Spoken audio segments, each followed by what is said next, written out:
Recently read Never Finished by David Goggins.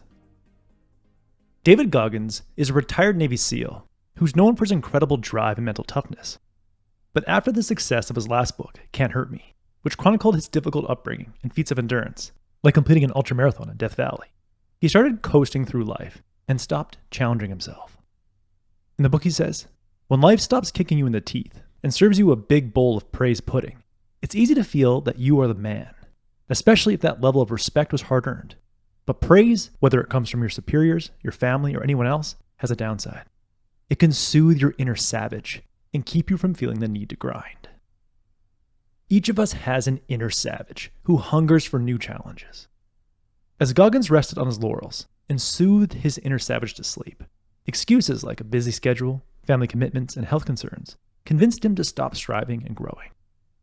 Devoid of any daily growth, Goggins slowly lost self-respect.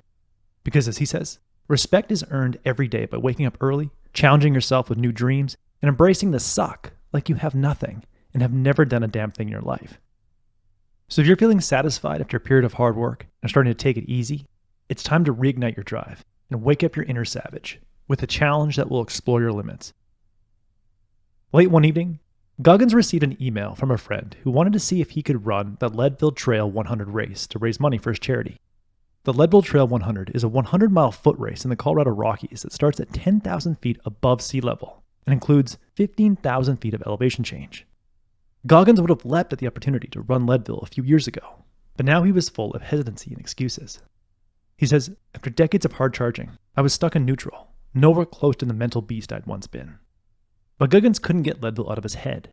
The challenge haunted him because deep down, he knew it was what he needed to awaken his inner savage, get out of neutral, and get back on the path of self-discovery.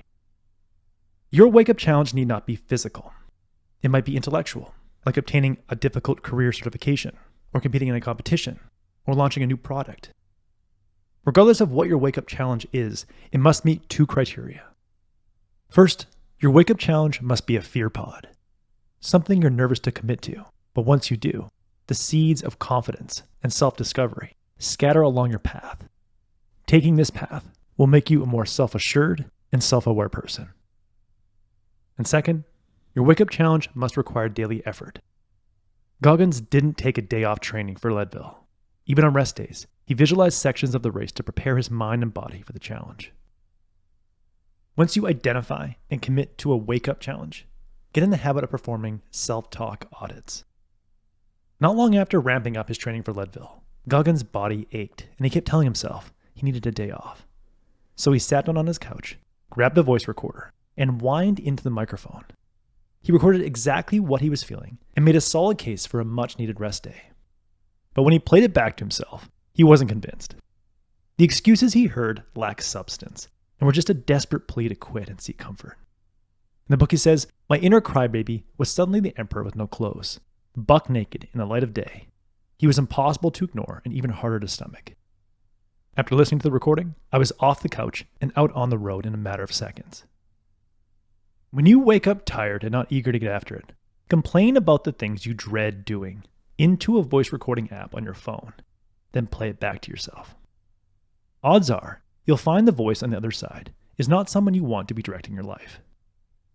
Goggins says, "The way we speak to ourselves in moments of doubt is crucial, because our words become actions, and our actions build habits that can coat our minds and bodies with the plaque of ambivalence, hesitancy, and passivity, and separate us from our own lives."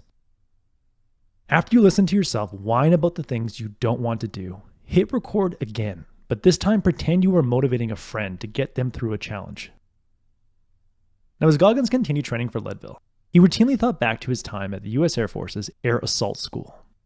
Every student in the Air Assault class was required to do 5 pull-ups and 10 elevated push-ups when they crossed under the arches on their way to class. One day, Goggins passed through the arches at the same time as a classmate named Connolly, who happened to be a captain in the U.S. Army. When Goggins did his 5 pull-ups and dropped down to the ground to complete his push-ups, he noticed Captain Connolly was still on the pull-up bar, going far beyond the 5 standard pull-ups. This was not the only time he saw Captain Connolly do this. Captain Connolly continued going above and beyond on almost every exercise during the 10-day Air Assault School. This was the first time Goggins could remember someone doing more than what was required of them. In the book, he says, Connolly made me feel uncomfortable because he exposed my lack of dedication to giving my best effort each and every day. Captain Connolly didn't show up to simply get through the program and graduate so he could collect some wings for his uniform. He came to explore what he was made of and grow. As Goggins trained for Leadville, he imagined Captain Connolly watching him every day and posing the question, are you just meeting the requirements, or are you giving all you can give? Forget what others are doing or what others have done before you, and look inside to search for what more you can give. If you're about to take a course and the prerequisite is to read one chapter of a book, see if you can read the whole book.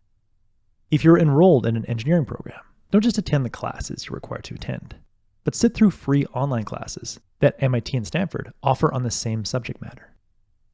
Always be exploring what more you can do, and you will move far beyond the standards everyone else is living by and move into a realm of limitless mental growth. In the end, whatever stage of life you're in and whatever you've done, you should be haunted by your untapped potential. Explore your untapped potential by first committing to a wake-up challenge, a challenge that wakes up your inner savage. Then perform self-talk audits when you feel like taking a day off. Then set a new standard by constantly searching for what more you can give in every situation, like Captain Connolly. Goggins says, the world needs all of us to evolve into the very best versions of ourselves. That's a moving target, and it isn't a one-time task. It is a lifelong quest for more knowledge, more courage, more humility, and more belief. Because when you summon the strength and discipline to live like that, the only thing limiting your horizons is you. That was the core message that I gathered from Never Finished by David Goggins.